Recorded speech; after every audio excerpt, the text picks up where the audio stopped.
This mind of ours, dearest people, this mind of ours, somehow because, the thoughts are uncontrolled, this everyone can see. From the second we wake up in the morning, we know until we go to sleep, we can hear in behind chatting away, endlessly chatting away. And we don't pay attention to 99.9% of it until the thoughts become loud, until they become emotional.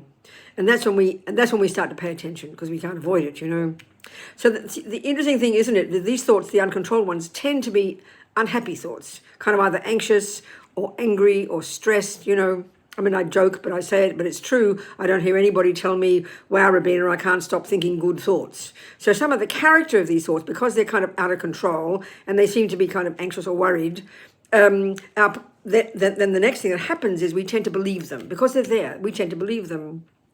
So there's so many approaches to this. I mean, first of all, these genius Indians more than 3,000 years ago, they're the ones who really, as the Dalai Lama tells us, they're the ones who began the investigation into the nature of self.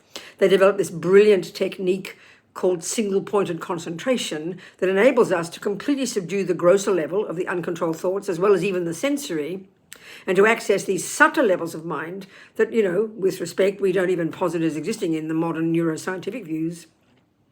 And these techniques are right here now, available to anybody.